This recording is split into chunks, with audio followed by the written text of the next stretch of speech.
रामराज आवाहन मिशन, एक मिशन जो धरती पर फिर से रामराज बनाने पर काम कर रहा है।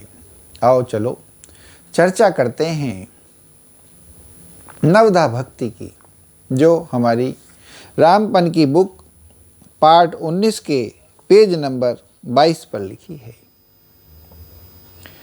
जिसका मन भगवान में लग गया, जिसको भरोसा हो गया, भरोसा सिद्ध हो गया, आश्रय सिद्ध हो गया, संरक्षण की भावना सिद्ध हो जाए तो भक्ति है।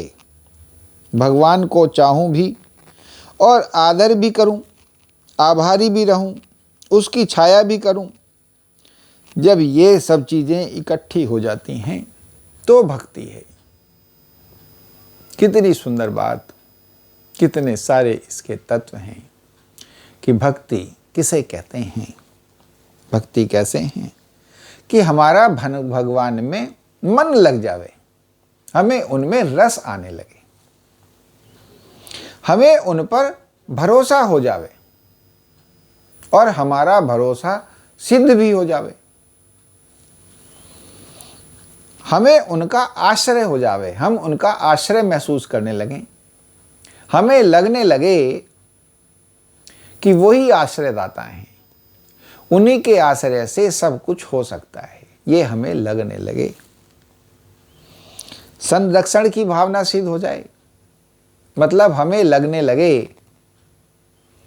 कि हमें उनका संरक्षण प्राप्त है। अगर उनका संरक्षण प्राप्त हो जाएगा तो सब कुछ ठीक हो जाएगा। फिर हमारा मन भगवान को चाहने लगे, उनका आदर करने लगे, उनका आभारी रहने लगे और उनकी छत्र छाया में रहने लगे। ऐसी सब बातें, ऐसे सब भाव जब आपके मन में इकट्ठे हो जाते हैं तभी यह भक्ति कहलाती है, तभी तुम्हारी भक्ति बन पाती है। फिर कहते हैं कि भक्ति की साधना संपूर्ण कब होती है। कहते हैं कि प्रसन्न सेवा, प्रसन्न मन से सेवा हो। कोई दबाव महसूस करके आप सेवा नहीं कर रहे हो, आप अपने प्रसन्न मन से सेवा कर रहे हो। गुरु की प्राप्ति, आपको गुरु की प्राप्ति हो गई है, आपको लगने लगा है कि कोई मुझे सिखा रहा है, किसी ने मेरी उंगली पकड़ ली है, कोई मुझे मार्ग दिखा रहा है। मंत्र निष्ठा, जिससे आप इष्ट का, अपने भगवान का जाप कर रहे हो, उस मंत्र में निष्ठा। किस मंत्र के जपने से हमारे सब दुख दूर हो ही जाएंगे, हमें सद्मार्ग मिल ही जाएंगे, हमारी रक्षा हो ही जाएगी। उस मंत्र में निष्ठा हो जाना। और प्रतीक्षा, भगवान की प्रतीक्षा रहना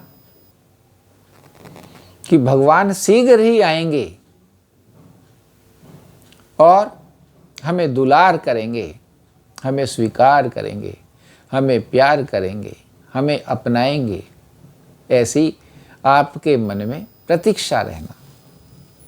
और सर्व कर्म समर्पण, सभी कर्मों को भगवान को समर्पित कर दिया जाना कि आप जो कर्म कर रहे हैं वो कर्म आपको अपने कर्म ना लगें, बस जो भी कर्म हैं भगवान करवा रहे हैं और भगवान के लिए ही किए जा रहे हैं, हम तो भगवान के सेवक हैं, ऐसे भाव हो जाना।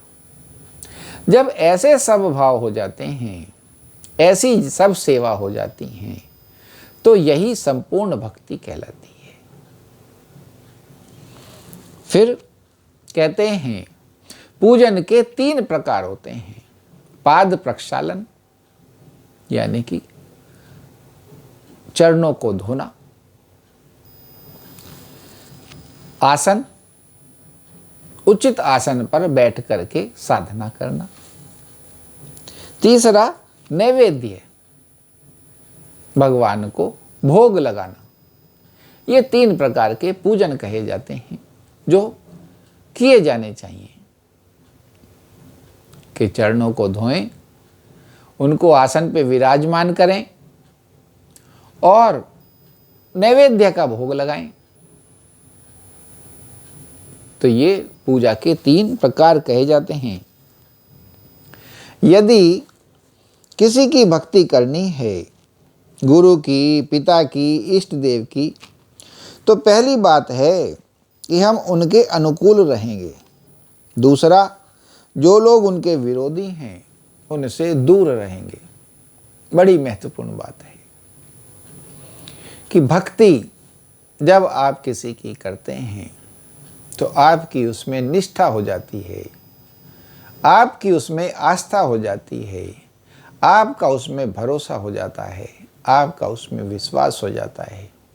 तो आपको ध्यान रखना होता है कि आप उन्हीं का संग करते हैं, उन्हीं का संग करना पसंद करते हैं जो आपके भगवान के, चाहे गुरु की से भक्ति कर रहे हैं, चाहे पिता माता की भक्ति कर रहे हैं, तो जिनकी भी भक्ति कर रहे हैं आप उन्हीं के संग रहना पसंद करते हैं जो उनके अनुकूल रहते हैं।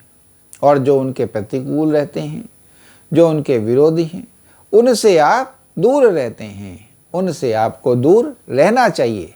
क्यों? क्योंकि अगर आप उनसे दूर नहीं रहेंगे तो आपके मन मस्तिष्क में वे 10 प्रकार के संशय डाल देंगे, जिससे कि आपकी भक्ति में विघ्न पड़ेगा, जिससे आपकी भक्ति छिन्न भिन्न होगी, जिससे आपकी भक्ति की संपूर्णता असंपूर्णता में बदलेगी। तो ये जो बातें हैं ध्यान रखने योग्य हैं।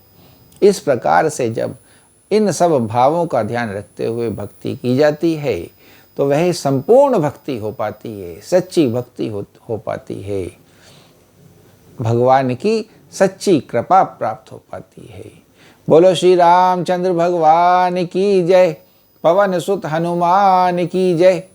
कितना सुंदर वर्णन, जैसे कि ये नवदा भक्ति की चर्चा चल रही है। भगवान का भक्त, सच्चा भक्त एक होने का रास्ता बनाया जा रहा है, बताया जा रहा है, सिखाया जा रहा है। तो हम चाहते हैं हमारी इस वीडियो को ज़्यादा से ज़्यादा लाइक, शेयर, सब्सक्राइब करें। हमारे चैनल रामराज आह्वान मिशन को सब्सक्राइब करें और बेल आइकन भी दबावें, जिससे ये जो हमारे भाव हैं, ये जो हमारी शिक्षाएं हैं, जन जन के मन तक पहुँचें और वो इनमें रम रम के राम को प्राप्त हो सकें, रामपन को प्राप्त हो सकें, सच्चिदानंद को प्राप्त हो सके। जय श्री राम।